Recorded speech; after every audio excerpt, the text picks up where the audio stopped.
Shut up and sit down.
Welcome, everyone, to the 3POA podcast, episode 132.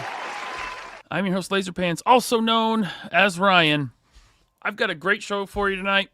I am joined by a very special guest, but first, I want to update everyone on the fundraiser for Bao Long. We have topped $7,000. We're at $7,170,000. I've kind of made like a new goal for us. 8,000, even though we've exceeded the original goal. That was 5,000. We've blown it away and hit 7,000. If we can hit 8,000, Samurai Jack right here by Mezco. I'm giving this away. I'll give it away tonight, and I'll let it run until the end of the campaign, which is like 5 more weeks. I think 4 or 5. Whenever we hit 8,000. I'll give this away. Hopefully we hit it tonight. That would be awesome. The link is in the chat. I know that producer Scott Zakanen are showing that link.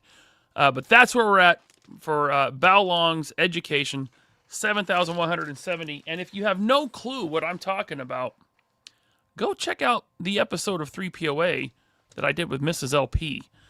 That was last weekend. And it was a great show. I had a great time. Man, it was impressive how the community came together to donate for little Bao Long and his education. It was really cool to see that happen. So thank you so much. But let's get on with the show now. And I will continue to update the fundraiser throughout the show. But right now, I want to bring in for the very first time, this guy hit the YouTube scene a couple years ago. He's been blowing up lately. We got to hang out with him at Zolocon. He was awesome. He put out a great wrap-up video of Zolocon yesterday or the day before, one of those. But without further ado, please welcome Cleva's Multiverse. Cleva, what's up, man? Welcome to the show. What's going on? Oh, just trying to do a show on Saturday night. Dude, your background is so cool. The red, it blends in with the background of the studio. It's so cool. Really? Yeah, I like it. I mean, I've been working on that for a little bit. It took me a while to get there, but red's my favorite color. I was trying to find a way to make it work. And then when you have all this going on, it really does add to it. I feel like mine has become too crowded. I don't know. I want to simplify. I got to do something. But I put this new shelf behind me with all this Action Force stuff, and I don't know. Maybe I'll leave it. I don't know. It takes me forever to do anything. Doing a good job of what you have, because I saw your room tour on Grown Ass Men's Toys, and you got a lot of stuff, man. So you're doing a good job with it. Let's talk about that. You are, in my opinion, you're more of like a curator of toys. Yeah. You look behind you, the shelves. They're not jam-packed. It doesn't look overcrowded. There's negative space in between things. And that seems to be something you really talk about a lot on your channel. I try to. I don't want to say hoarder, but was like just a crowded shelf collector. Was that you for a while? Did you learn from that? Or have you always avoided that? I think I've never wanted to be that. So I think that certain people see things and they're like, they gravitate towards it and they see things and they're like, oh man, that's so cool. And I just don't see the same things that they see. they see a bunch of a full shelf. I see who's gonna dust that. You know what I mean? I see things leaning over. I don't see things looking appropriate. It looks sloppy to me sometimes, depending on how it's done. And I just always told myself, I really don't want that to be me. Yeah. When you accumulate too much, it gets it's like there's almost like a weight on you in the room, and it's like coming in at you from all sides, and it's almost like an anxiety. It becomes uncomfortable. You know what I mean? The bigger the collection, the bigger the burden that comes with it. It's true. That is so true. But I'd like to go back to the beginning. Well, actually, you know what? I need to go to the hooligans because I got some starred chats here already from producer Scott. Thank you, Scott. But Zakanan is here. He says, remember, punch the like button in the face like it owes you money.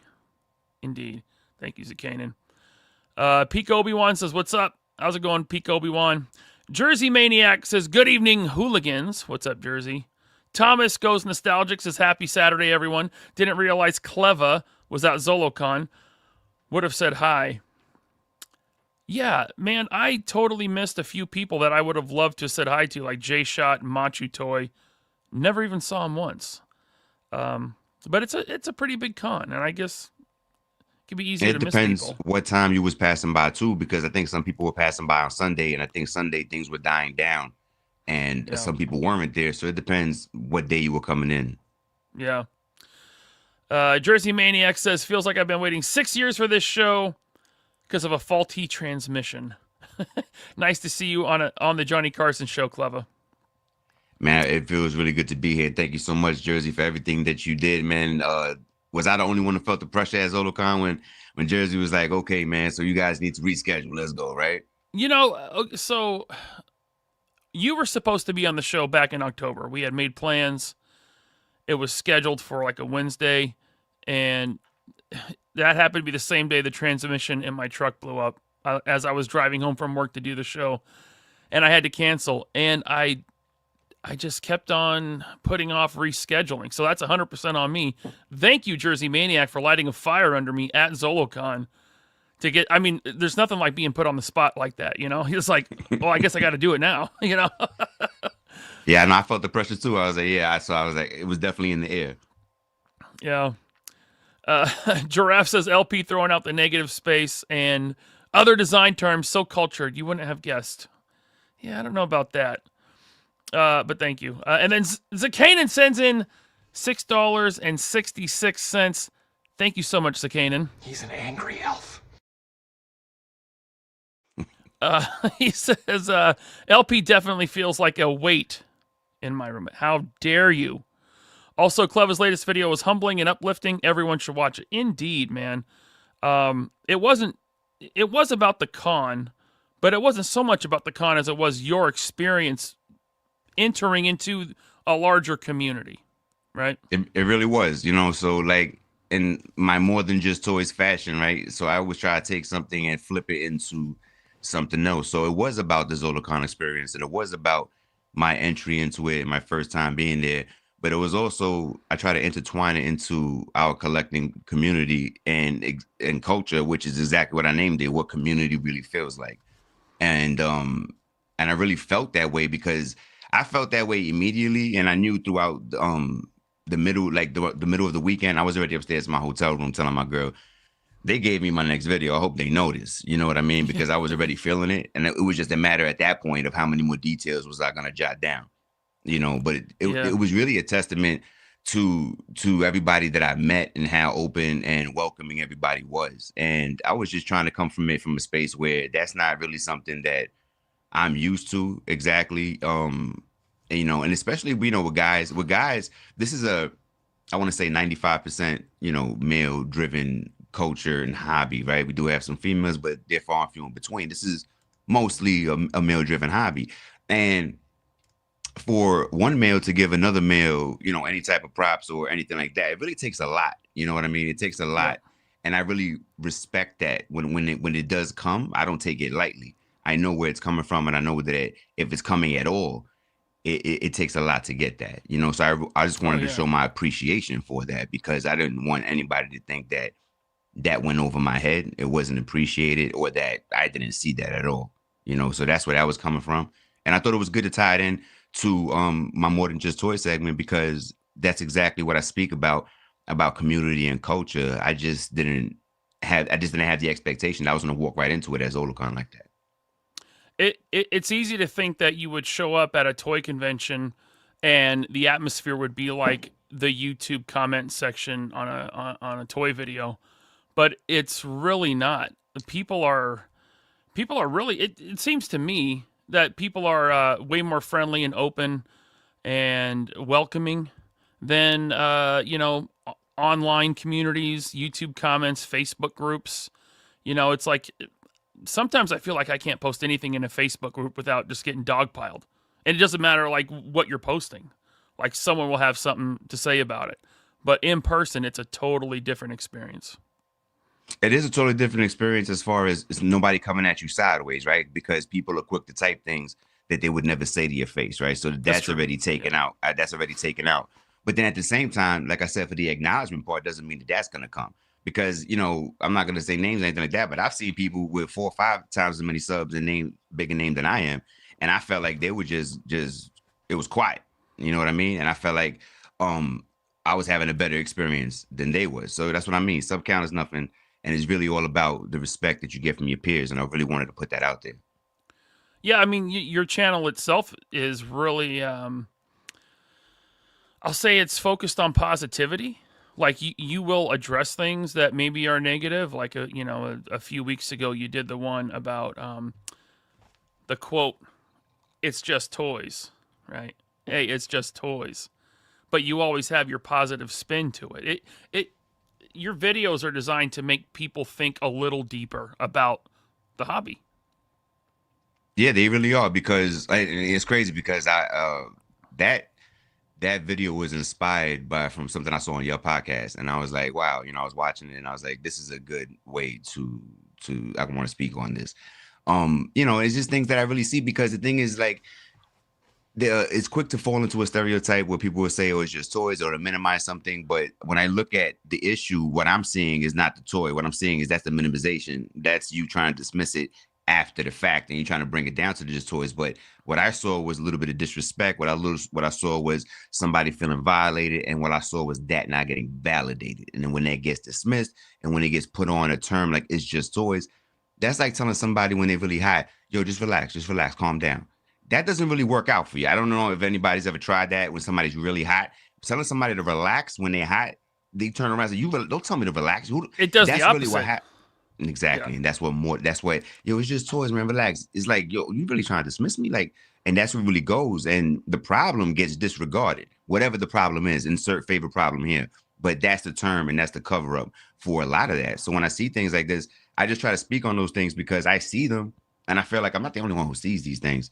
But I feel like nobody else really wants to talk about it because it's not really the coolest thing to talk about, It's not the newest release or whatever. It's not the cool thing. But I'm like, yo, I think I can do it and phrase it in a way where not just to bring it up, like you said, because a lot of people bring things up, right? They'll say something like, oh, toy prices are too high. 15 minutes later, they went absolutely nowhere with it. It's still toy prices is too high. They hung up. And you're like, well, what did I get from that, right? So if I'm going to speak on something, I try to bring it full circle. It has to have an arc to it. Otherwise, what am I doing? Yeah, it's funny you brought up that happening on my channel, because I remember when we were going back and forth with Viper Island, and he was striking my channel. He had my Instagram deleted, my friend Vishay's Instagram was struck, and Chad's Instagram was deleted because of his false strikes. And I would make a post about it, or I'd say something in a video, and I would get the comments, "You're fighting over toys, bro." I'm like, no, I'm fighting over being able to have my online platform. I talk about toys here, but this whole thing has nothing to do with toys. It has to do with my platform and my podcast, which in and of itself has become its own hobby for me. Like, this is talking into this microphone on YouTube is as big of a hobby for me as buying these toys. They just happen to intertwine, at some point. It's something that I've been wanting to do since I was a kid, before I even knew, before podcasting was a thing, I wanted to do radio. So yeah, that was not about toys. That was about me keeping my platform. That's all the You know? work that you put into it, the platform you built, your reputation, all of Yeah. those things are intertwined in that. So for somebody to come and dismiss it and say, "Oh, just let it go," that's not the reality of the situation. And that the only Yeah. reason they say that is because they don't understand what's going on. They don't understand the hobby that we have or the identity behind it. People fight over less. People fight over basketball or whatever the case is, or things like that. And they'll say, "Oh, that's serious," or "Look, don't touch them like that," or whatever. But with this, it's just toys. Like you said, it's so much deeper than that. And I just try to I I feel like a lot I don't want to fall into any of these stereotypes, and a lot of stereotypes I see, I'm like, man, I wish that wasn't the case, man. And then maybe if we speak on these things, less people fall into them, and we won't get accused of them so much.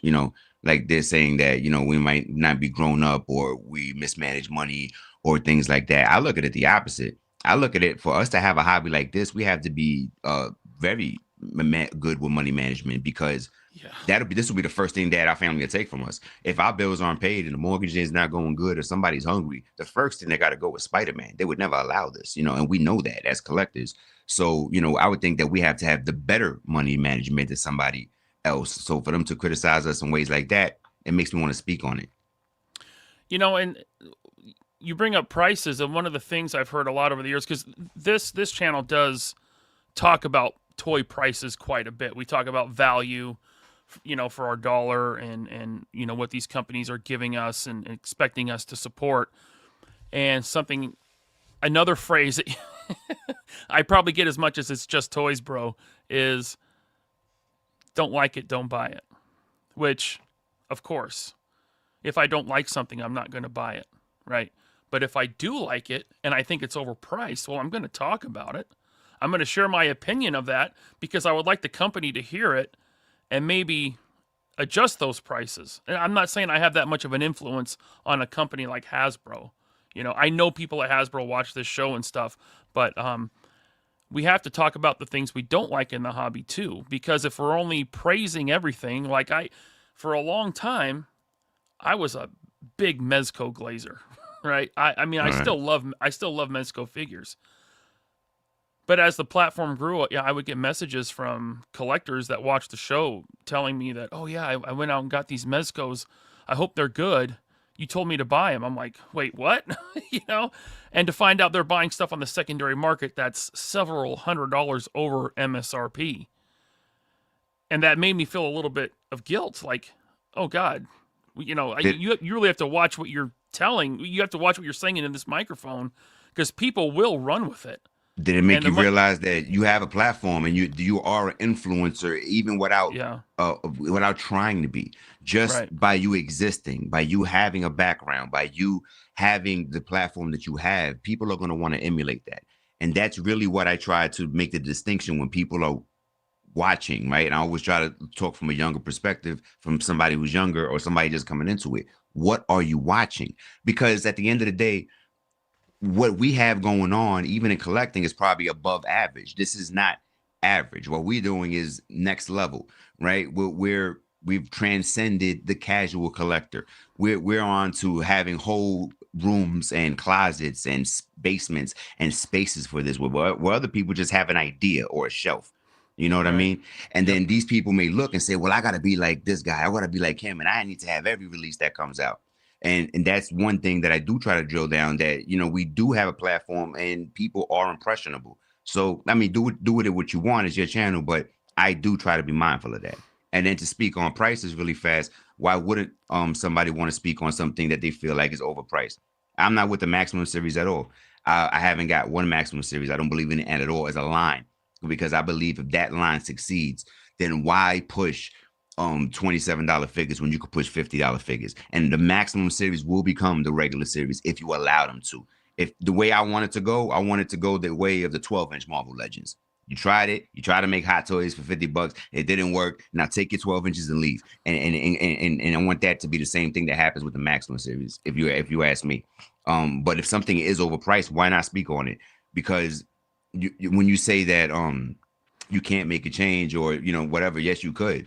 And I think that your channel has been a testament to that just in the last week, with all the change that you've been making with these donations and things like that. You do have a platform, and if enough people watch, and if enough people get together and have the same mind state and say, nah, we're not really with that, that can implement change. Yeah, totally. Yeah, I would hate if someone took what I said and, maybe put themselves in massive debt because of it, because they wanted the stuff. The stuff is, it's not worth losing peace of mind over finances. Not at all.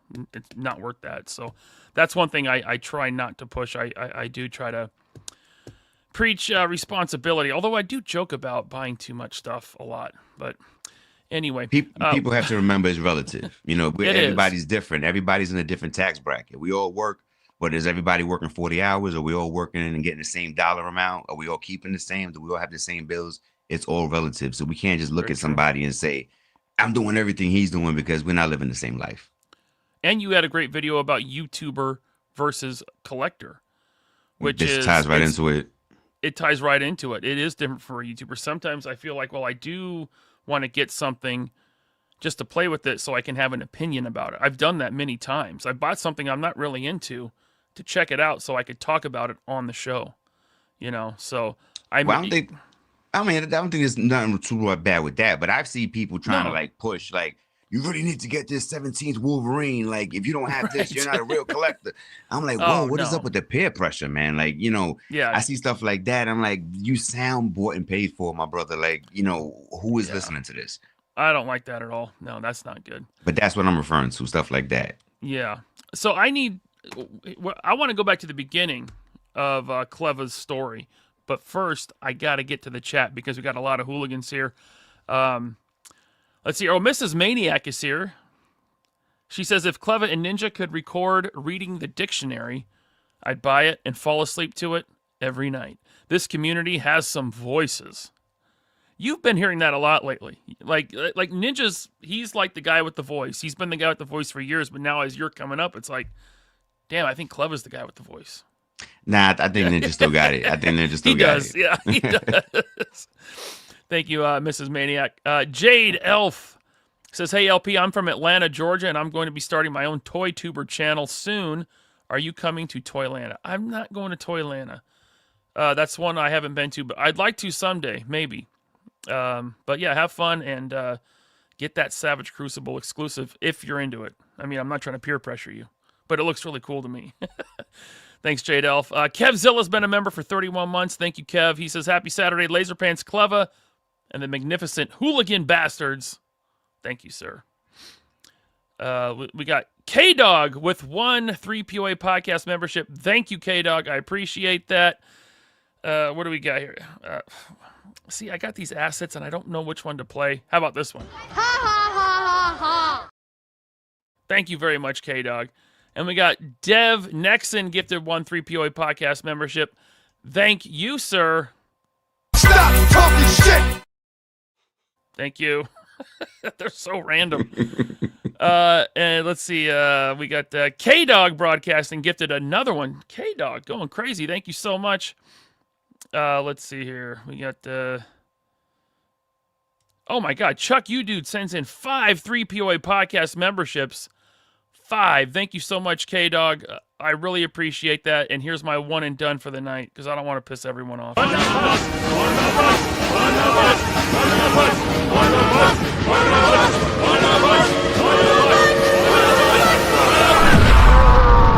Welcome, new hooligans!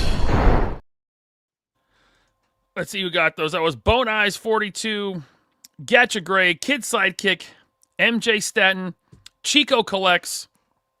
Thanks to Chuck You Dude. You're all hooligans. Stay tuned for the after show. I will be doing an after show. Maybe have some special guests. We'll see who shows up. And then Mean Green Plastic Junkie. What's up, man? Thanks for the $5. He says, oh my God, it's LaserPants. Oh my God, it's Cleva. Cleva, your last video was awesome. Thank you, my brother. And it was really nice to meet up with you as Zolocon too, man. When you met him, you're like this. It's like, oh. Yeah, he's tall, man. He is. Thanks, Sean. We got, let's see here. Cybe Samurai says, would Savage Crucible pair well with Mortal Kombat figures? Actually, I think it would be perfect, man. Like this dude in Mortal Kombat, that fits. To me, that fits. I could see him fighting Baraka, Scorpion. Absolutely. Thank you, Cybe Samurai. Irish John Boy says, John Brooks, hey LP, Cleva, greetings from Ireland, all the way from Ireland. Awesome, man. Jersey Maniac says, they're just toys, as always dismissive and insulting. We do not besmirch the good name of collectibles. Thank you, Jersey. Yes, I agree. Tim Brower sends in a 1-month member chat. Thank you, Tim. What's up, gentlemen? What's up to you? Hope you're doing well. Mari says, Cleva, enjoyed your video and sincerity. Really enjoyed your ability to speak from the heart. Thank you. I really appreciate that. It took me, I knew I was going to have the last one that was going to come out for Zolocon, but I figured it was going to be a wrap up. Yeah. Jersey Maniac says, take your don't like it, don't buy it, and shove it straight up your puckered asshole. Thank you, Jersey. Cybe Samurai sends in 5. Thank you. How is this any less an art medium than music, movies, or video games? It really isn't. It's just because it's labeled with toy. You know, yes, action figures started out as toys for children. With, I think, G.I. Joe was one of the first big lines of action figures in the 1960s. There was always miniature soldiers and stuff before that, right?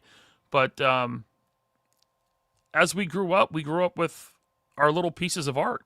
We don't play with them the same, right? But we still put them, we display them and appreciate them just like someone would a painting. Plus, we can add to them. So, like, when you're looking at movies and music and video games, you really don't add to those things. You just come and you consume what somebody else envisioned. When it comes to these figures, we're actually doing figure photography, diorama building, 3D printing. We're setting things up and posing. So that's really more artistic expression than any of the other things that people are talking about, if you ask me. Very true. I agree. K-Dog Broadcasting sends in 5. He says, Ryan keeps it real. That unfairly lumps him as a hater sometimes. People fear plastic bashing. 3POA for life. Hula Dogs represent. Thank you, K-Dog. I appreciate that, man. Yeah, I don't think I'm a hater. But my thing is, who likes everything? Who likes everything? Like, you know. Yeah. And if I only talk about the things I like and I say everything's good, it's not a very interesting show, in my opinion. It wouldn't be, and you wouldn't be honest. Yeah, you got to talk about the good and the bad, right? Robert says, LP, you've never influenced me to buy Mezcos. You've influenced me to look at Mezcos, and after looking, nope, too much. Yeah, good. Good. There you go. Save your money. Put it in your retirement. Be smarter than me. RC Archaeologist sends in $5. Thank you. Any hobby needs to be a balance. I've seen grown men stomp on $1,500 RC cars because they lost. If it's not fun, reevaluate. Couldn't agree more. I've said, like, when this stops being fun, I'm done, you know? And just because it's an RC, it's a car or a toy, doesn't make the hobby any less. There's people out there buying real cars and parking them because they can't afford the note, or they can't afford the gas once they get it, or they're so much in debt that they hate the car after 2 months and they realize they have another 70 to go. You know, so, you know, people are making real kid decisions with adult things too. Yeah. Trunks 456 member for 1 month. Thank you. Wait, I'm not supposed to do what LP does. Looks at cart full of deluxe stormtroopers. You can do that. You can do whatever you want. Just you know, grain of salt. Billy Boy's been a member for 3 months. Thank you. LP, please ignore my question about racism. Okay. That's random. Lucida Base 3, thanks for being a member for 23 months. Good to see you guys. Seems like just yesterday we got to hang out, right? Seems like just yes, we did. Yeah, like it was last night. And then Joe Bits Toys sends in $2. Thank you, Joe Bits. He says, and that's why my name is Joe Bits. Indeed, thank you, sir. All right. So I want to get to know you a little bit better and your relationship to the hobby and toys. You're 44 years old, which I can say because we're men. We don't care, right? We can say our age. I say it all the time. If I said Mrs. LP's age, she'd come down here and hit me with a shoe. You know, she's younger than me, I swear. But we're 44 years old. We came up in the same time, same generation. I got to know, what toy lines were you into as a kid, or were you at all? Well, I liked a lot of things, but the only things I was able to get my hands on when I was younger that I can say that I had any type of collection for would be Playmates, TMNT. That's what I was able to actually possess. You know, I always saw Transformers and things like that and other kids' possessions, but I was able never to get those. And if I did ever get anything, it was like a one-off. I was lucky if I got it, a random Rambo figure or like a random He-Man with nothing to go with it, something like that. But there was never like any like depth to it until I got to TMNT Playmates. And to be honest with you, there wasn't too much after that because everything I said was kind of like a one-off. There really wasn't money for collecting. That wasn't a thing, you know. So I always wanted a lot of things, which is I think why now I indulge in the things that I do. Was money tight for your family growing up? Yeah, man. Yo, I grew up on Section 8 and paper food stamps. You know what I mean? You know, nobody had a car when I was growing up. Like only my grandfather had a car. And the only person that he was giving a ride to was my grandmother.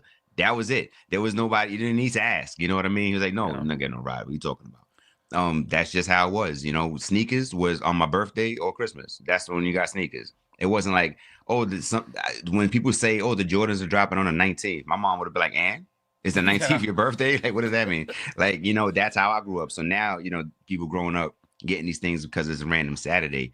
That's new to me, you know, a part of it now, but that's definitely not how I grew up. Definitely not how I grew up. And I went to Catholic school and all that, but it was like, you know, my mother struggled to make what she thought counted for that, and toys did not count. Yeah, I mean that they can't, like you said. That's last on the list when it comes. You know, we got to eat. It wasn't even on the list. And then if I was to go to my mother and tell her something crazy like, "I need toys, I'm bored," or something, she would tell me, "Well, only stupid people get bored." So tell me again what you said. I'm like, I forget it, you know. So that's how I grew up. You know what I mean? Like, only stupid people get bored. So I can't get bored. I have to figure something. I have to figure it out. I got to do something. You know. That's I think that's a blessing, and I think that's something the current generation is missing: boredom. They're never bored. There's always something in front of them. A screen. They're overstimulated. Overstimulated, and when you're bored, being bored is when your mind can play. Is when you can think deeper about things. You know, daydreaming is lost, and I think that has a real negative effect on kids. Or thinking at all, because like you said, they're going from one thing to another. It happens to me. It takes me 5 days to answer an Instagram post or Instagram message sometimes because I don't have time to get to it because there's always something popping up in front of my face that distracts me. It never used to be like they used to be downtime. You know, they used to be, you know, we used to wait for an appointment and sit there and wait and look in the sky. Now it's just like, you know, we're consuming something. Yeah, always. Do you fight like I went to the dentist today, right? Me too.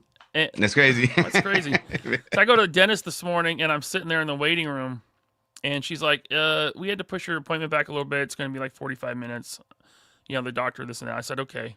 I sat there, and the first thing I do is go for my phone, and I stopped. I'm like, I'm just going to sit here, and I'm just going to look at the walls for a minute and see what that's like.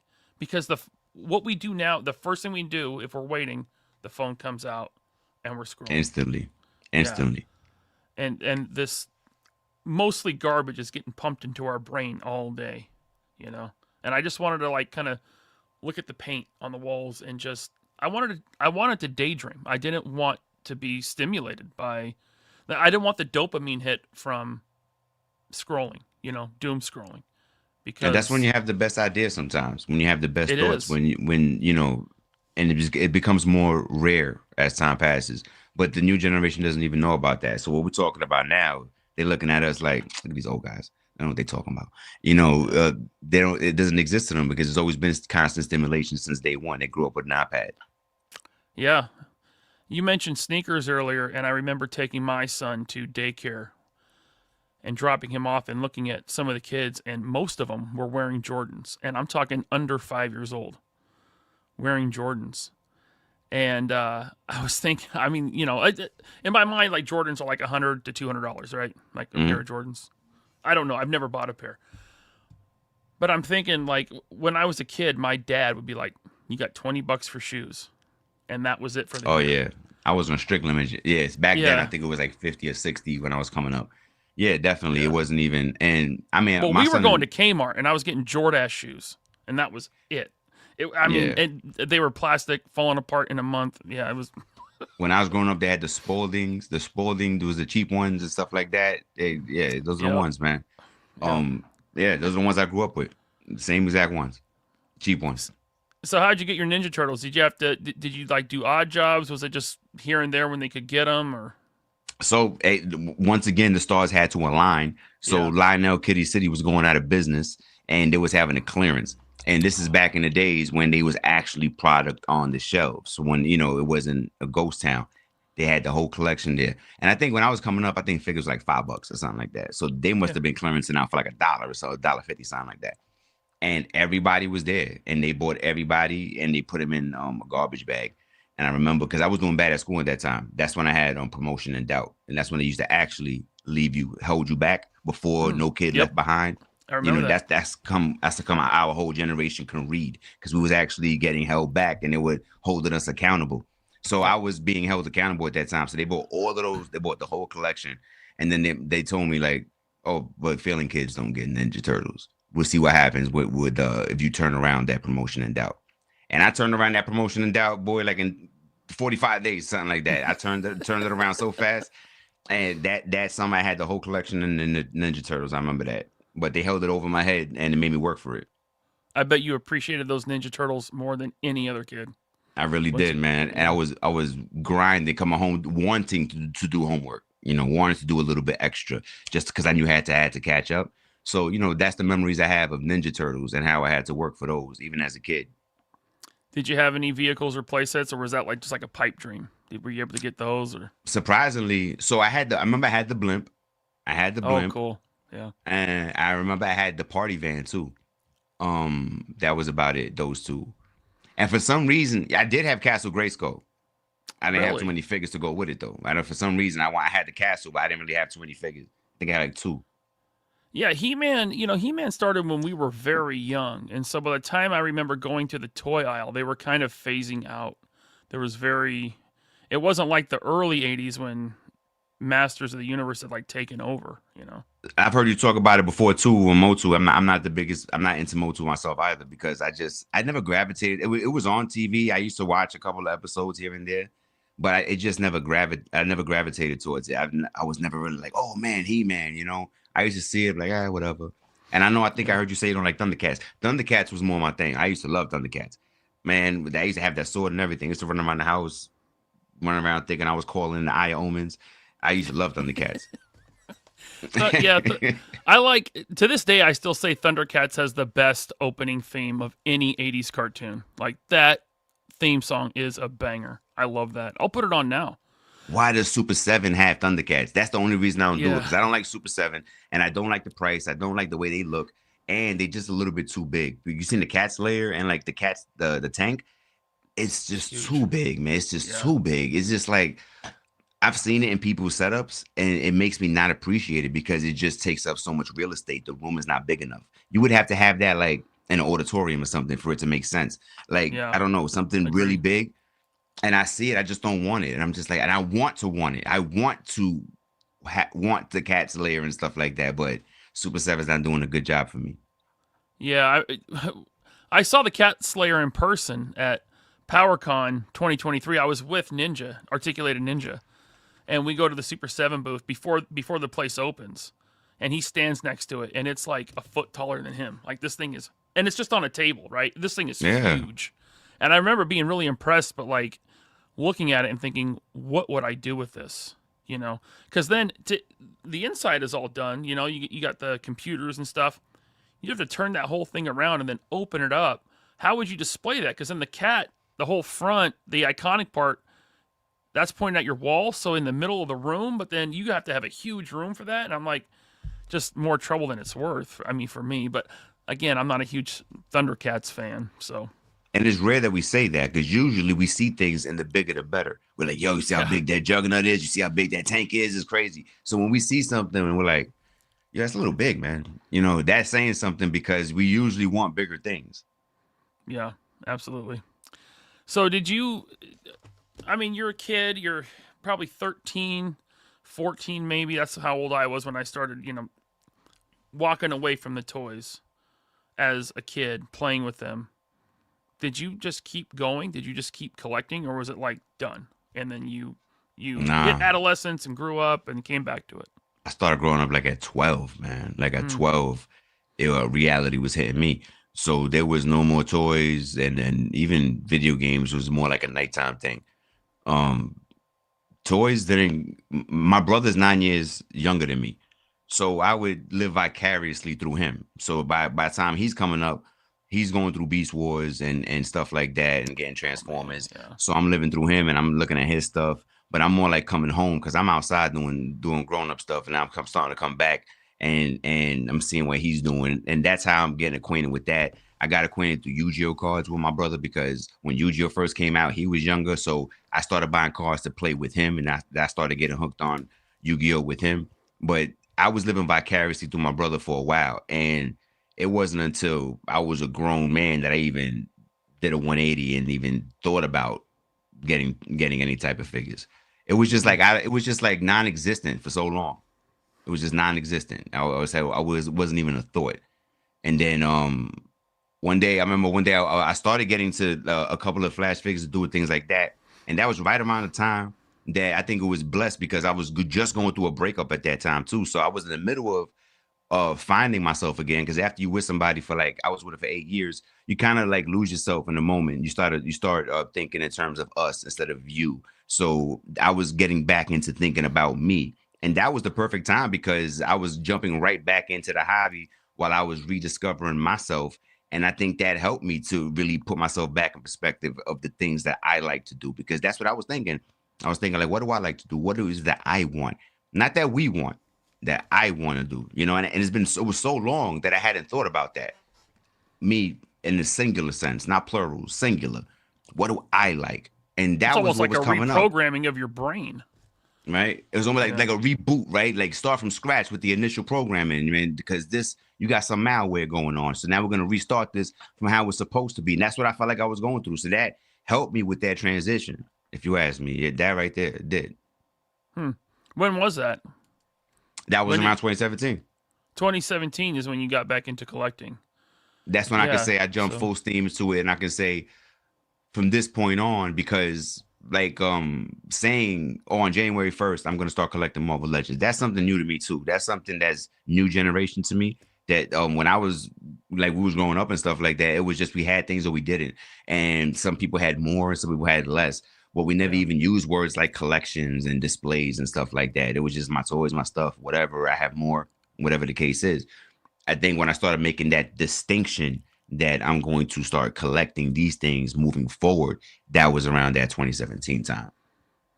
Mattel had DC. They did. The Flash was big on TV. You They like the did. Flash? I heard you I mention the love. Flash. Yep, that was my first go around was DC collectibles because Oh they yeah. were the ones who had the license for the CW shows. Mm-hmm. So that's the ones I really liked. And then I didn't know that DC collectibles wasn't a thing. Toys R Us was still out at that time, so I would go to places like that thinking I'm gonna run into DC collectibles because I'm naive to it. I don't know anything about waves or releases or schedules or licenses, nothing like that. In my brain, you go to Toys R Us, they got the toy right there. It's just there waiting for me. You know what I mean? So Yeah. that's why I was at with that, and I'm going there looking. I'm like, none of these things are here. None of the stuff I want, man. I saw it online. And then I started looking like, oh, these are specialty stores I got to go to and stuff like that. And that's how I started making a distinction and started learning what Build-A-Figures were. And that's when I came across the Red Box DC Multiverse, the Mattel ones, because those were in Toys R Us at that time when the DC collectibles wasn't. So as a collector you go looking for something and you walk out with a consolation prize because we walked in there, we walked all the way to the back of the store. This can't be for nothing, right? So then we see something else. Well, I'm going to take the Atom then, and I'm going home with the Atom. I didn't walk in the store for Atom. I walked in the store for Reverse Flash, but now I got the Atom. And that's how things start going. Yeah, man. I think I hit that a few years before you. I've said it before. I stopped playing with toys at 14. I became a collector at 14. So I never really stopped. But I didn't get into the whole hunt of it and the whole, oh, this is hard to find. I'm searching for it probably until like 2014. When Marvel Legends started getting pretty good again. Like at the time, my thought was Legends were really good under Toy Biz. They were awesome. That's really what sparked my adult toy collecting hobby. After leaving childhood behind. It was really Toy Biz Marvel Legends.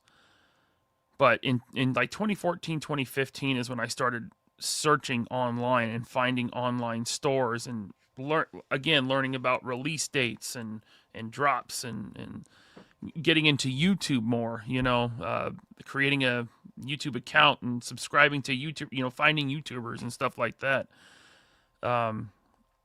So the fact that, you were 2017, the Flash is very specific. Did you walk into the store and see it and be like, oh, I want that? Or did you watch the show and think, I need to have something?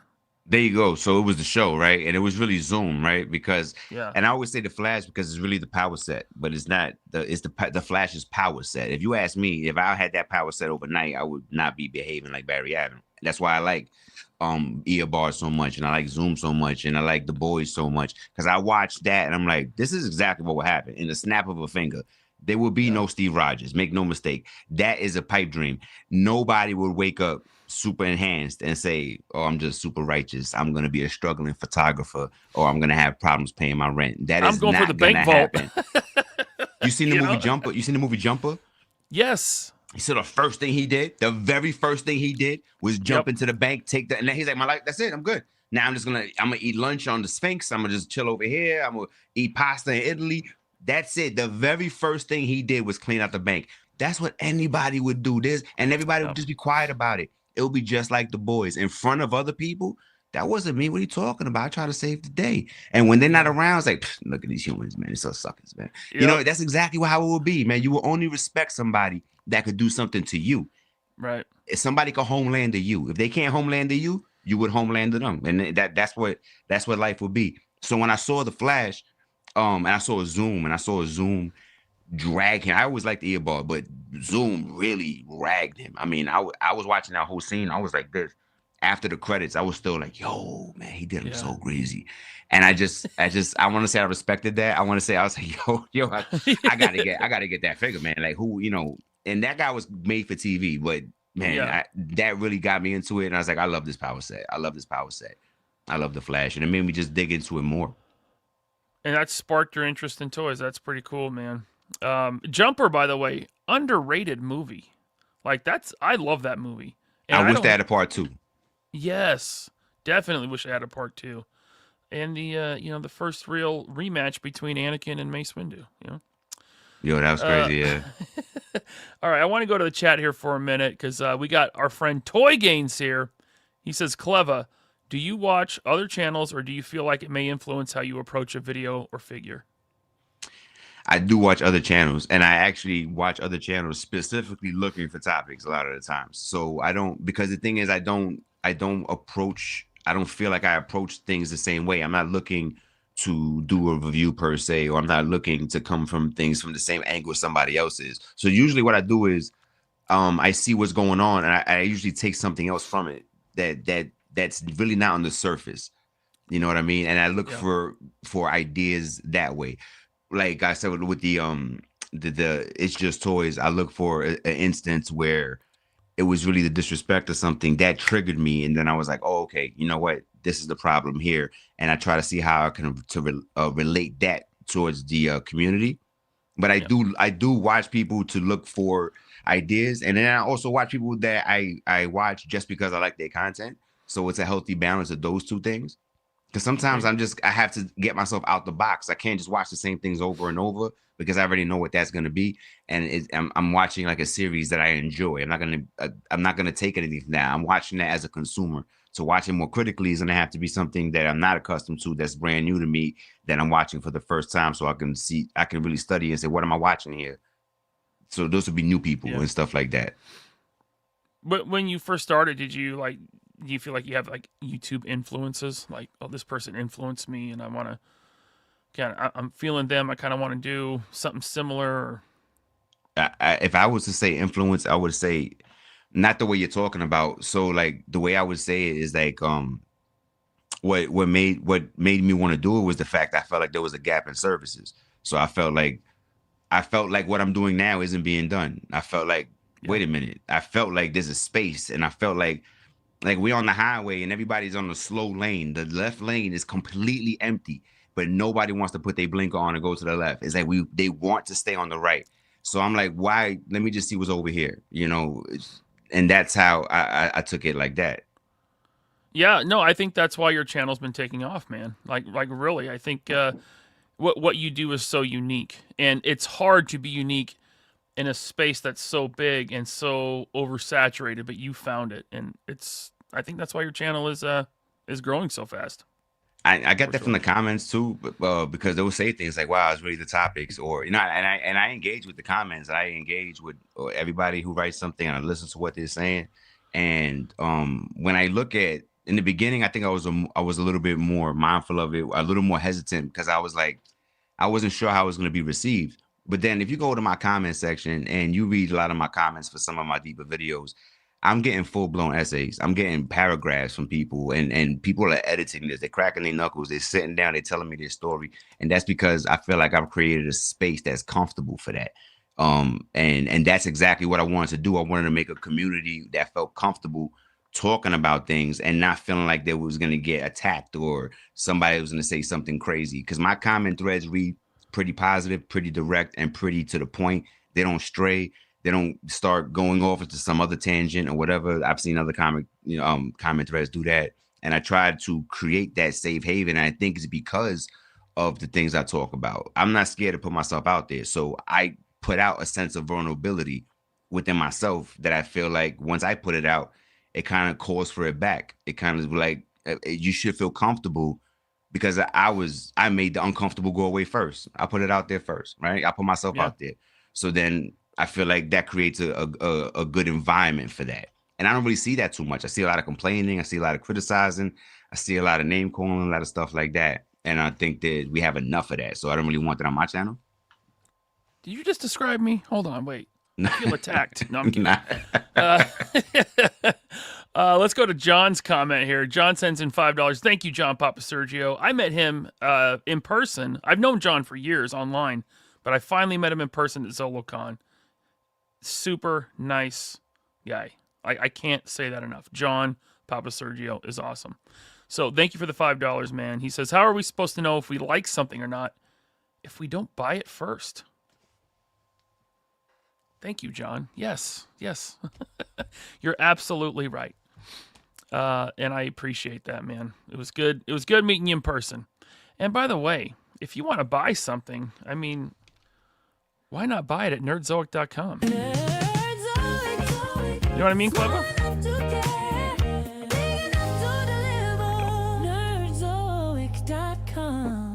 Nerdzoic.com, guys. Check it out.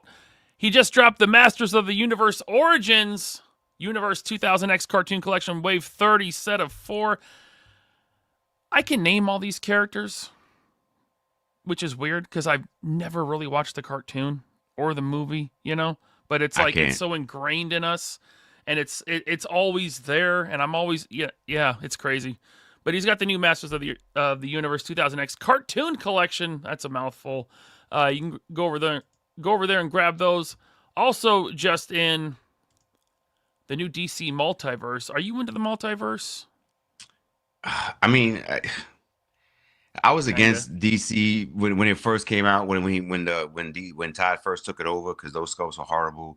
I put out the video why I don't like DC Multiverse. Then I had some subscribers tell me that things had changed with the Wise Capes and stuff like that. I gave him a little bit of a chance. To make a long story short, I do like Batman and his villains, and I do like some Superman, some main characters. I am not all in with DC Multiverse. I let like 80% of it pass me. The things I do like, it seems like this last farewell run that he's doing is epic. Like the Penguin, the everything from Batman 89. I got the Heath Ledger and the Bane. Those are really tough. I'm racking those up. And I really don't like movie figures, but those Batman 89 and the Dark Knight trilogy, those are like special to me. Those are like exempt. Yeah. Those aren't like MCU figures. Those are like legendary movies. Like I feel like I need to have those. And then when you had the Penguin and Selena and those guys, I was like, those I'm picking those up. But for the most part, I'm not getting just random DC stuff. Like not really. And then I don't even know how I feel about Mattel taking the license over. I don't even know if I'm gonna start over. I don't know. Yeah, we'll see on that one, man. It'll be interesting. But, I mean, it's McFarlane. You get a full wave of just Batman. What's more McFarlane than that? A full wave of Batman. He loves making his Batmans. He's got them right now. Check them out. The McFarlane line is going away. And usually towards the end of the line is when stuff gets scarce and expensive on the secondary market. So why not lock it in? Lock it in on Nerdzoic.com. And by the way, save yourself a couple bucks. Save yourself a couple bucks on shipping. Use the Nerd Stash feature. Pile up those orders, stack them up on top of each other, hold them at the warehouse, and then when you're ready, you let them know, ship me my Nerd Stash, and they'll ship it out to you for one low shipping price, as well as Nerdzoic website points. The more you buy, the more points you earn, the more dollars you get off your next order. Things are getting expensive. You got to save money where you can. So why not check out Nerdzoic Toy Store online, nerdzoic.com. They're small enough to care, but they're big enough to deliver. Nerdzoic, small enough to care, big enough to deliver. Nerdzoic.com. Nerdzoic.com. All right, back to it. Shout out to Big Nerdy, by the way. He was at Zolocon on Sunday. I don't know if you got to meet him. But, yeah, he was there. Me and Zakina had breakfast with him. Really, another really nice guy. I'm always saying everyone's nice. Everyone I meet at cons, except for, like, a couple people, have been super cool, super nice, man. Man, I was right next to you, right? I don't know if you remember. I was right next to you when they was giving you that mech, right? And I remember. Yeah. And then he was like, which one you want? Do you want the red, the black, or the green? And I was looking at you now in my brain. I was like, take the red one. And then you was like, the green one. I was like, man. I mean, that red one was dope, though. I like the red one. They was all dope, but, you know. The red one is really cool. I mean, now you're making me want to go to his website to buy another one. But the red one was really cool, but I'm always thinking about what's here already. And that the OD green, that olive drab green mech, it just fit in better with what I already have. So, but you're right. The red one is cool. Yeah, because it looks so different, right? And I think that what didn't help was that we were standing like right next to the skeleton, and they had those red figures, right? Yeah. Skeletron, and they had the red figure. I picked them up too, because he was red, and I was like, oh man, that looks like you can just slap him in there, and you're good to go. Yep, yeah, and my buddy Rodney Ramlichan, he was there, and he ended up buying that red one from him because he had the Skeletron skull ship, the flying skull. What's it called? The Red Skull? I don't know. I forget. It was there to the end. I saw that. Yeah. So he had already had one of those. So he bought that red mech. So he has it. And yeah, it was dope. It's definitely when I saw it, I was like, wow, that's nice. That's very nice. Dope. All right, let's. We got BX Medic here. He says, "Brother Cleva, was a pleasure meeting you at Zolocon. Hope we get to meet up at another con. Blessings. Keep up the great work." It was good meeting you too, BX Medic, man. It was good meeting you too, man. Yeah, man. Oh, is your next con? Do you have it planned? You know, it's funny you asked me that because I was on Figure Fight Club last night with Abby, and then he was telling me about IshCon and telling me that he was gonna go out there and stuff like that. Then I wound up talking to Miss Cleva over there, and we just bought the tickets for IshCon, and nice. We booked the hotel. Yeah. Oh man. So the guy that runs IshCon, he is awesome. If you can work it out, definitely go grab dinner or lunch with him, because that dude, he knows the spots and he knows how to eat. Like so when at Ninja's last con at Toy Tuber Expo, I was hanging out, big group, and Bobby and Jordan, they're like, we're going to BJ's, and I'm like, BJ's, it's a chain, it's like Applebee's kind of. Got you. I'm like, I didn't fly 3,000 miles across the country to go eat at BJ's. Ish is there. He's like, you like Filipino? I'm like, I've never had it. He's like, you want to try it? I said, yes, I do.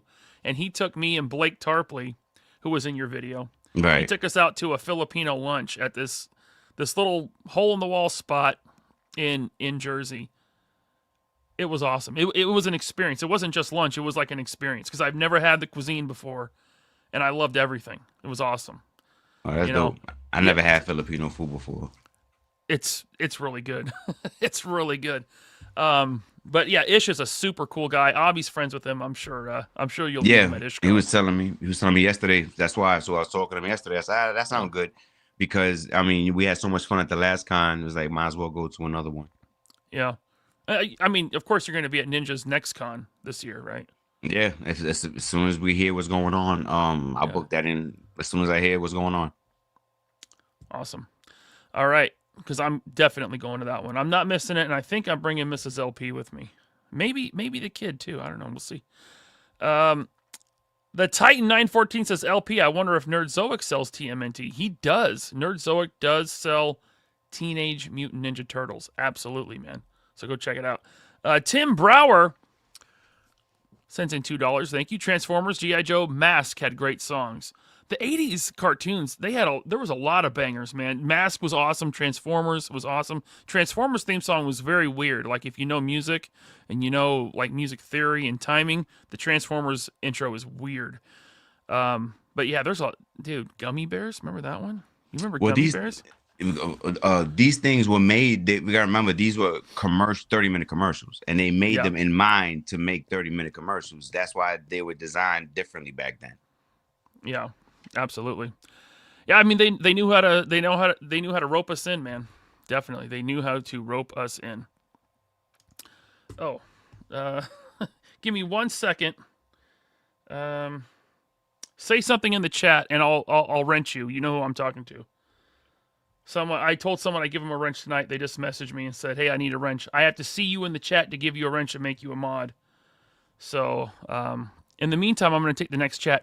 Daddy Ivo sent in $2. Thank you so much. He says, agreed. Theme songs of 80s cartoons were legit. Yeah, absolutely, man. Thanks for the $2. KRS1 says, did you guys see the Mezco Batman animated reviews? No ab crunch. No rocker. I didn't. That is crazy. That's really disappointing, man. Mezco, no ab crunch. Yeah, that's.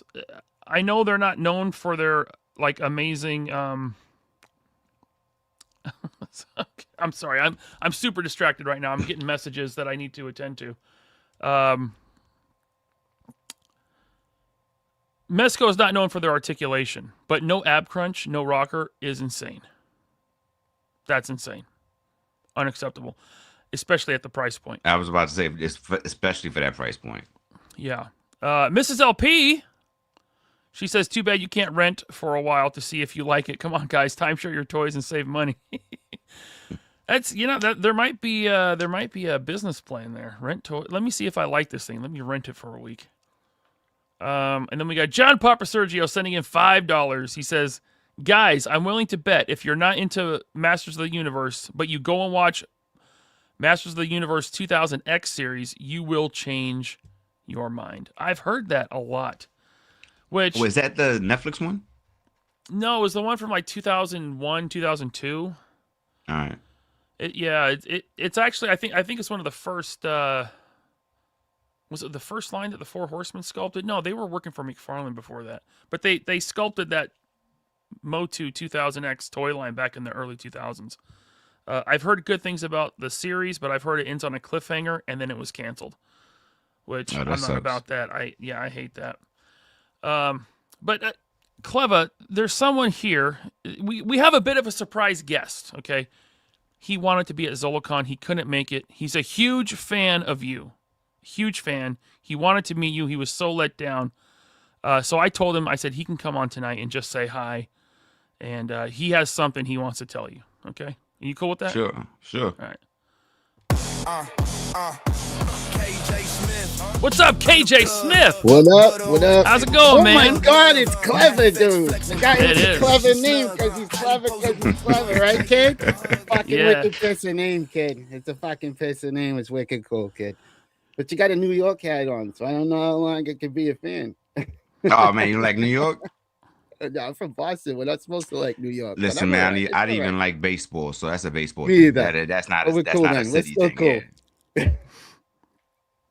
I missed you at Zolocon. And I love the Patriots, so I've been a Patriot fan. I've been following Brady his whole career, even though I'm from the Bronx. So they always told me, oh, you can't be a Patriot fan. I was like, why not? said, that's Boston. I said, that's baseball, first of all. And the Patriots are New England. I live in Connecticut now. So there you go. Mm. We're good. All right, so we're good. We're good. I was heartbroken when I saw New York hat. I was like, oh man, what the fuck? Now we can't be cool, kid. nah, So it's more like a uniform. I was parking my car out in my yard, and I was like, fuck, guy. I was drinking my water. I almost spit the shit out because you had New York hat on. But I was fucking heartbroken, kid. I didn't get to see a Zolocon. It was a fucking pisser of a time, I heard. Oh man, yeah, I was there all weekend. We must have missed each other. Mrs. LP says, "Wicked cool, kid." Wicked cool, Miss LP. Wicked cool. So, did you have something you wanted to like say, KJ? Is that No, it just was coming on. Oh, that was... I got to plug something. Is that what I'm here for? To plug things? You want to plug? Go ahead, plug it. Yeah. Barely Posable tomorrow. We're giving away a Mezco, the new Mezco Casey Jones. Of course, you got to be there, and you got to be subscribed to my channel, KJ Smith channel, and that's it. All right, wicked cool, kid. I guess that's it, huh, KJ? That's it. That was a fucking pizza. Thanks, man. I appreciate you. All right. Cool guy. Have you had an awkward fan interaction like that before, or was that the first one? I would. That wasn't okay. He's a cool guy, man. You know, he's a cool guy. Zakanan, please put links to his channel in the chat, his new channel, and everyone subscribe to KJ Smith.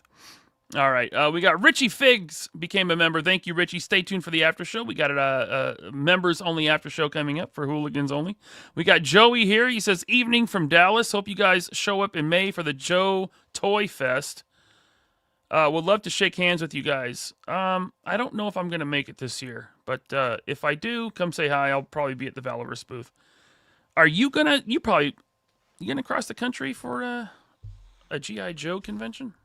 I don't have any plans on doing it. I don't even collect Joes. Right. But I'm gonna tell you this much. I do want to go to San Diego, and I'm willing to do any convention that's worth it. Like they have some that's on like 5 hours. I'm not really trying to do that because I feel like the drive can be longer than the event.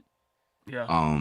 But if it's worth it, I want to check some more things out, especially since Michelle wants to go with me and stuff like that. She makes it like she's down to ride with me. I'm like, okay, cool, you know. So if it's worth it, I'm willing to do it. Like IshCon, I just found out I was in North Carolina. I was like, all right, whatever, let's do it. You wouldn't drive to Dallas, would you? Like that's I wouldn't drive if I was gonna go that far. I think I would fly, right? Yeah. So San Diego, I've done it twice.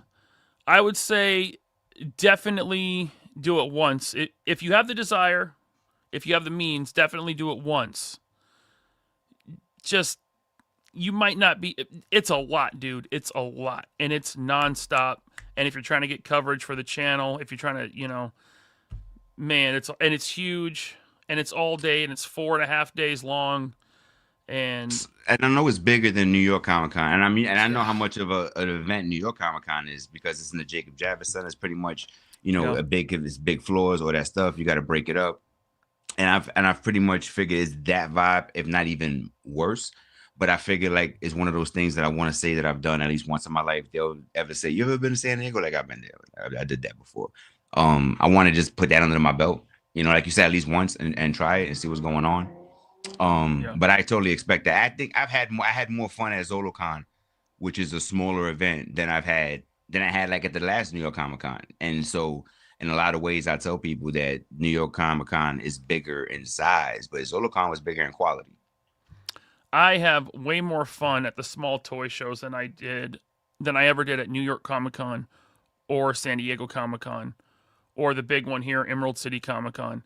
The Zolocons, the Power Cons, those are always more fun for me than the big. When you get the big A-list celebrities there and people are paying $1,000 to see them, and there's lines that are 9 hours long, I'm not interested. I'm out. Like it's just, it ain't for me. San Diego's cool because all the toy companies are there, and that's what I'm into. And New York Comic Con too. Of course, the 1 year I go to New York Comic Con, Mezco's not there. It was 2021 pandemic era, right? So, yeah. But I can see that happen. I can see it. It's bigger in a lot of ways, but that takes away from it. You know what I mean? Because it's so big. you can't access everything, and the lines get super big because it's so big. The more people Shoulder in to there, the shoulder, bigger the line. Right. butts to When nuts, the whole time. like Yep. like in Zolocon, like if you turned around and you forgot something, you could actually turn around and just go back. And in like New York Comic Con, if you pass an aisle, you got to make like 3 rights to come back to where you wanted to go to. Like you're Yep. driving a car, you can't just turn around. There's too much traffic, and you have bags. You have to like time that. If you see Yeah. something that it's hard to say, oh, let's come back and get it. It's like, no, grab it right now because we don't even know if we're gonna make it back over here. Yeah. We don't even know where is it. Where is over here? I'm not sure we're even gonna find this booth again if it's not like a major booth. Right. Yep. Yeah, that's a lot like San Diego, man. It just I've been in the Javits Center and I've been in the San Diego Convention Center, and I think San Diego's got to be like 3 times longer than Javits. It's just massive, and there's so much to do. Like even in 4.5 days, I feel like I can't do it all. Do they run out of exclusives at a place like that even faster, or do they have more because of the size? It depends on the company. Mezco definitely runs out of exclusives and everything else, and they run out of it really quick. I'm talking, if you're not in there within seconds at their booth, like I was, it's all sold out. I mean, I had a press pass, so I was waiting at the door where like no one else could be, but I was pressed so I could be in this area. The door's open. Me and Chad run literally to the Mezco booth, and the exclusive is sold out. Get out of here. So how could they have beaten you then if you wasn't already at a halfway point? I don't know if you've watched the toy page, but he's like a big time Mezco fan. He helps them at the booth at cons, right? He's a YouTuber. So I'm talking to him, and he's a cool guy, right? I'm talking with him. He's like, I think like vendors are giving people their vendor pass, and they're coming in before the doors open and getting in line. So, but still the line when I got there was only like 20, 25 people long. So they don't have a lot of exclusives. Now, same thing at Mondo. I was trying to get posters for this comic artist, Shane Davis. He wanted this Godzilla poster. So I run over to the Mondo booth, and they're gone, So there's stuff like that. But then Hasbro generally has their stuff all weekend up until probably Saturday afternoon. So if you're there Wednesday preview night, Thursday, Friday, you can get probably whatever you want from Hasbro. But then, like later on through Saturday, they start selling out. Yeah, I didn't have a problem. Like when I go to Hasbro, I was able to get the stuff I wanted from them. Everything they had. I think that this year was the G.I. Joe, the Cobra woman, but I didn't get her. But I could have gotten her if I wanted to. And I think they had the Optimus, the Nemesis Prime, and the Mace Windu, right, and Palpatine. Yeah. I was able to grab all of those, no problem. And the Hasbro stuff, it's like usually pretty, maybe not for everyone. For me, it's usually been pretty easy for me to get the exclusives online if I'm not there. Sometimes they even go on discount. Because you're on the Hasbro Premium, right? They put those up first. Yes, but even when I wasn't Hasbro Premium, like I could have gotten that 3-pack of Baroness and the Twins, that G.I. Joe 3-pack. That was available for, I want to say close to 2 years, and it like they dropped the price to like half price at one point. So some Hasbro stuff is very easy to obtain. Now, like in 2017 when they did HasCon, 1 year they had a Hasbro convention in Rhode Island called HasCon. Right. And they had an exclusive there, which was a X-Force Deadpool. And that sold out in seconds every day on Pulse when they put it up. It wasn't Pulse at the time. It was Hasbro Toy Shop. And that's the one that I wasn't able to get. But everything else, like, I've been able to get. So, if you go to San Diego, go ahead. I feel like SDCC gets some of the best exclusives. Like, I just picked up the M. Bison and the Dawson SDCC exclusive for the Jada Toys because I wanted them for my my Street Fighter and Marvel section. And I'm like, man, like, why couldn't this be anywhere else, man? Like the color wave, the guys on fire, the stands, and like they made that an exclusive. And in San Diego, it's like so hard to get over there. They should have released that. So I feel like they get the best stuff. Yeah, the 1 year I went to New York Comic Con, Bandai had an exclusive. The big guy, I don't know what the big guy's name is, but he's got like green hair. all the Dragon Ball stuff is like the same to me. It's just different color hair. Same guy, different color hair. I don't know it, but they Dragon had Ball Z. yeah, Dragon Ball Z, and that one exclusive. It was super hard to get like the first 2 days, and then Sunday they were like, "Oh, it's available for everyone," and you could just like go get it. So I'm like, what was the point of all the people in line all day long to try to get this one thing? Like I don't know, but They probably held some back on purpose, and then on Sunday they probably realized they had too much, and it was like, "Oh, we gotta let this go now." yeah, let it go. Yep. Broly, thank you, Colossal Customs. It was Broly, and that thing I think ended up exploding on the aftermarket, like $500 or something crazy. I'm like, man, I should have like gone up and bought a dozen of them. They put limits too. Like I think they was telling me I can only get one at a time. One figures. Well, Hasbro anyway. Yeah. Hasbro was saying that. We got 49er Brian here, member for 21 months. Thank you, Brian. He says, Cleva, I'm just glad you're not a Seahawk fan. I'm not gonna speak on that. I know you guys just won the Super Bowl. You guys are doing good. That's your hometown. That's your home team. So when in Rome, you do as the Romans, man. The Seahawks are doing good. How happy are you they didn't give the ball to Lynch? So if I would have been them, I would have said, "Yo, give it to Lynch. You got a guy named Beast Mode. He's right on the 2-yard line." So my philosophy on that is the whole thing is that's the same exact year that they was trying to penalize Marshawn Lynch for not wanting to talk to the press, and then they would put the mic in his face and he would look at them and say, "You know why I'm here?"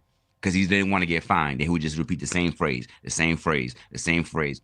I really believe in my heart of hearts that upper management was like, "Yo, we cannot let him be the hometown hero. He has been dragging us. He cannot be the guy that wins the Super Bowl." And out of spite, they told Russell Wilson to throw the ball, and he threw it right into the hands of a Patriot, and they made a backup guy the star overnight. That's what happened. I would have put it in Marshawn Lynch's hand, tell him try, and if you don't succeed, you try again. And if you don't succeed, you try again. You're gonna make it. Yeah, he was unstoppable. I can't tell you, I can't describe the feeling that I had that day when that happened. I mean, we're sitting there and we're all feeling good, like, hey, this is done. We're gonna win. Give the ball to Lynch, and then run the clock. In just a second, it was over, and I can't describe the feeling. It was horrible. It was like a death in the family or something, man. God, that sucked. I know, but because I liked it, but I understand that sudden switch of emotion because I went from this game is a wrap, man, right here, and it was like the way that turned, like, oh, I can't believe they just did that. If I was on the other side, I would have felt the same way. That was like going 200 miles an hour in the car and stopping instantly. That's how fast that hit us. It's like, whoa, like I did not see that coming. Yeah, it was wild, man. What a wild freaking that whole year was wild. The game we won against Green Bay. I'm sure Green Bay fans are still angry about that, and they should be. Let's see here. We got Michael Joseph is here. He says, "Excuse me, sir. Do you have 5 minutes to hear the good word about Reaction Plus?" That was for KJ, who was just here. And God, no, I don't have 5 minutes for that. Carlos Rosado, member for 31 months. He says, "A fellow nutmegger, welcome to CT." Nutmegger? Is that what people from Connecticut are called? Nutmeggers? I can't say that. I know what that is right there. So he's gonna have to educate me. My buddy Jordan, who is the behind the scenes guy at the Valiverse booth. I'm the behind the scenes guy. Him. He's from Connecticut, and I've never heard that phrase. I've never heard that phrase either. I asked him, I told him when I bought the black, I said, I need the glow in the dark one, man. He gave me the wrong one. We got Hunter Prime 74. Thanks for the $10. Motu 2000X is epic. I consider it up there with Batman the Animated Series. Really? Superman and Justice League. Do yourself a favor, watch it. But what about the ending? I don't want to be left on a cliffhanger. But I know people keep telling me to watch it. Do you feel like there's too much to watch and you don't have enough time? Because I feel like that every day. People are telling me to watch stuff. I'm like, I don't have time to answer messages. It's really hard. And then the thing is that we already have things that we want to watch. It's hard to squeeze new things in. It has to come from who's referring it, I think it's who's referring it. And if we like their taste and we feel like our taste align, we might give it a shot. But there isn't enough time, especially like shows and stuff like that. I binge watch when I do have the time. I try to get it all in a chunk because I really don't have my days are all accounted for. Yeah, I know, man. That's most of what I watch is YouTube, but I'm not even watching. I'm listening while I work. You know, that's how I consume most of my YouTube content. And like TV itself, to watch a movie or shows, it has to be planned, and it has to be something that the whole family wants to watch. You know, it can't just be my thing. You know, It has to be an event, right? And I watch YouTube the way somebody watches Netflix. You know what I mean? Like all over it, binge watching, trying to see what's going on. Yep. Okay. Connecticut is the nutmeg state. Okay. Now we know. Let's see here. Connecticut's wild because we drive through, and Bobby. So we drove from Rhode Island to Zolocon, which is King of Prussia. That's a drive, right? Yeah. So it's like 5 hours. So we're driving through Connecticut, and Bobby's like, "I'm going to stop at the rest stop." And we pull in, and it's like the rest stop is almost like a mall. Like you go in, there's a Dunkin' Donuts, a McDonald's, a convenience store. I'm like, oh yeah, here in this state, they got the Cake Boss. They got the Cake Boss thing on the corner right there. Yeah. I ain't talking in about. this state, a rest stop is like an outhouse and a field for you to take your dog out, and that's it. Maybe the bathroom's open. Maybe the bathroom's open. Maybe, yeah. Right now, we got some. We do have some nice ones. I mean, everything is severely overpriced. You see them prices? Yeah. I think I got like an $8 coffee at Dunkin' Donuts. It was crazy. That's another thing we don't have over here, huh? And the lines are ridiculous. It's flowing. Those lines are moving. Yeah. We don't have Dunkin' Donuts over here, so I got a Dunkin' Donuts coffee, and I wish they were over here because Starbucks isn't good. Like people over here, they're like, "Oh, we're going to Starbucks," and I'm like, eh. I don't even know how to order Starbucks. They try to change your language. God. Can I get a large? You mean venti? No, I mean large. You mean venti? Like, come on, let's go. Exactly. You know, you work here. I don't work here. Mrs. LP will send me to Starbucks to get her, one of her coffees, and it's like just the coffee. The list is like, I need a full page to write down how to make this damn drink. But anything for you, dear, if you're watching. The Toy Page is here. What's up, Toy Page? He says, I'm here to claim my Samurai Jack. There you go. Well, let's see where we're at. We're going to update this. Let me bring this back on the screen. Let's see where we're at with Bao Long. I got to refresh. We're at 7180. I think that's up a little bit from where we were. Or is that right where we were? I don't remember. I think it went up a little bit. At least $10, $20, something. Something like that. So thank you so much. But it's okay. We have like another month to hit 8,000, and I will give away this Samurai Jack. And I appreciate. I mean, everyone's been so generous, anyways. So if we don't hit 8,000, I think we will. Because we're gonna have a big push at the end. Even if we don't hit 8,000, it's okay because we already smashed the goal, and I'll still do a couple giveaways at the end. So thank you all so much, and thank you, Toy Page. Good to see you here, man. I wanted to say something about this too because I knew I was going to be on the show with you, and I was specifically waiting. Man, I just want to say that I was watching part of it on 3POA, and I caught the whole thing for Ninja, and I just want to say that the feeling that I had personally watching these numbers go up and watching the community come together, like I don't think I've been that excited in a while. Like, and what I was watching was people being selfless, people putting somebody else ahead of them. I was watching the community come together for something bigger than themselves, and I think that it was just a beautiful moment. I was standing up, like I couldn't sit down. I was on the phone. My girl was FaceTiming when we was about to hit 6,000. And I was legit excited for this. You would have thought that I was going to get the money. You know what I mean? Like I was like, yo, what's it, 6,000, you know? Yeah. And just to be clear, I'm the type of person that when I go to the supermarket, if they ask me if I want to donate $1 to St. Judy's Children's Foundation, I'm like, no, I don't even know Judy. I don't want to give $1. That's me. I don't believe in donation stuff like that for a lot of things. But this right here really had me in a space that I was so proud for the community and our culture as a whole, because it was a testament to what is it that we can do when we really come together.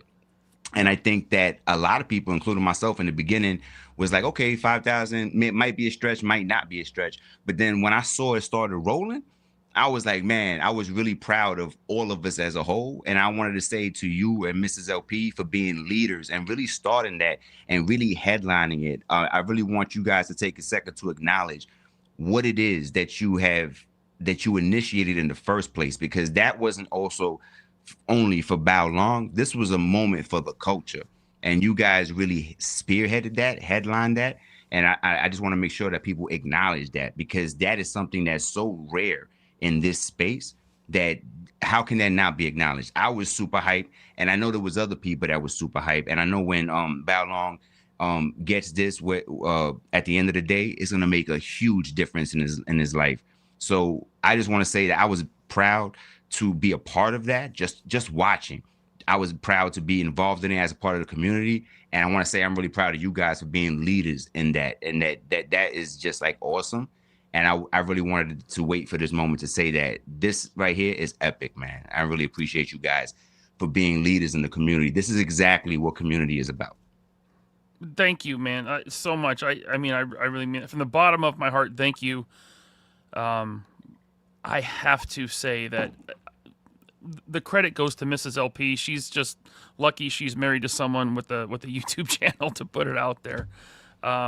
But she put in the hours and hours of work to arrange all this, and her brother too. You know, her brother lives in Vietnam, and he's the one that knows this family. He knows Bao Long and his mom and dad, and he goes to their restaurant that they own and run, and he only has kind things to say about them. And Mrs. LP is in touch with Bao Long's dad and mom, and they message back and forth. And some of the messages that I've read from his parents, I mean, I'm a pretty tough guy, but boy, my allergies suddenly start to act up when I read those messages. You know what I mean? Mm-hmm.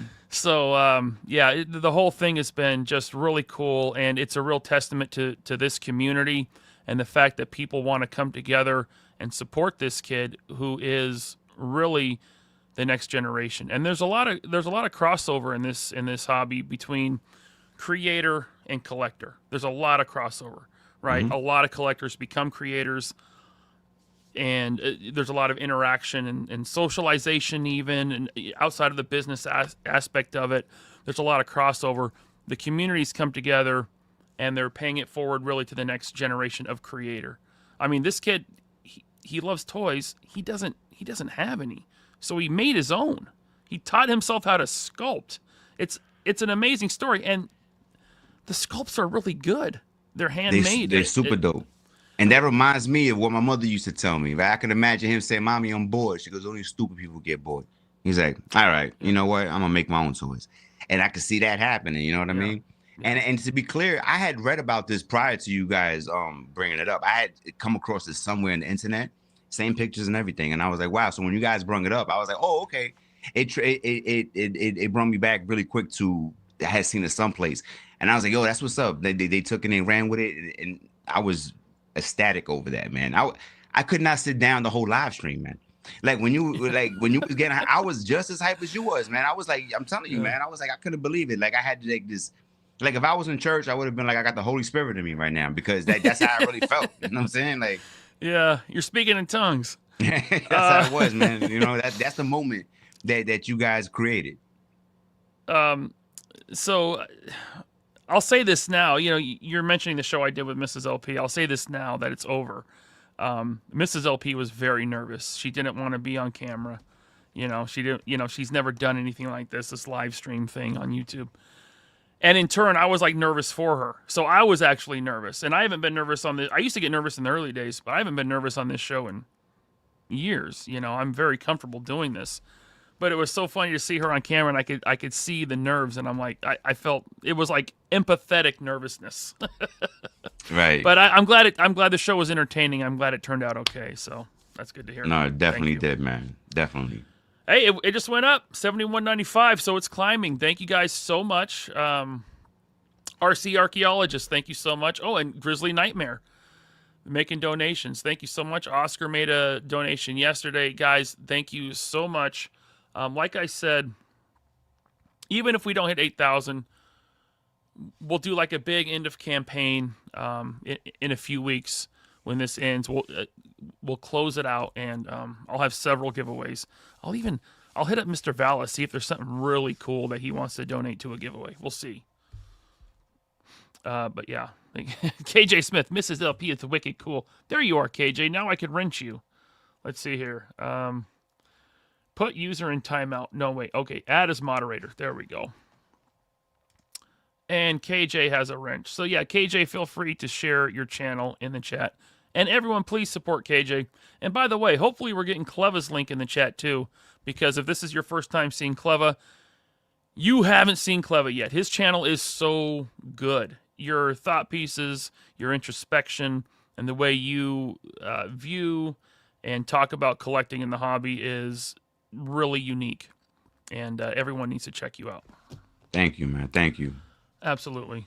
So I got more here, but I want to keep it short. I want to keep, it's like a really good song. The best songs are like 2.5 minutes because they leave you wanting more, right? So I'm gonna leave the show here. I'm gonna say, hooligans, please stay tuned for the after show. If you're not a hooligan, you can join. Click the join button down below. Check it out. Cleva, you got anything coming up? Not right now. I just got just my weekly stuff. My weekly stuff on Fridays. I just dropped a video yesterday. What community really feels like. If you haven't seen it, might be worth checking out. Give it a shot. And my regular stuff is dropping Fridays at 9 a.m. And that's what I got going on right now. Awesome. You want to do a part 2 sometime? For the 3 POA? Yeah. Of course, man. Anytime you have me, I'll be honored to be on here, man. Awesome, man. Thank you so much. All right, so one last thing. I'm going to drop that link for the Bow Long fundraiser one more time in the chat. It's in the description down below. Thank you all so much. I think that's it, man. I always feel like I'm forgetting something, and I probably am, and I'll probably won't remember until the credits roll. But Cleva, thank you so much, man. This was a lot of fun. Thank you, man. Thank you, man. Thank you so much for having me, man. Like I said, anytime.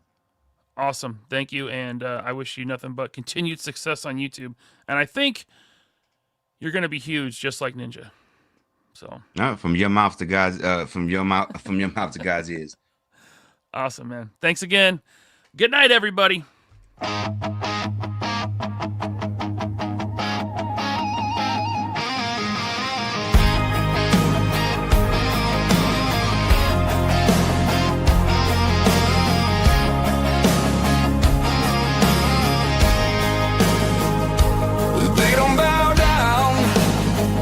Don't play the game.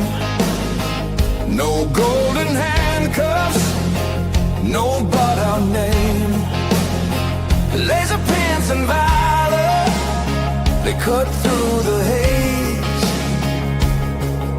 lighting up the truth in a corporate maze. No sugar, no spin, let the real talk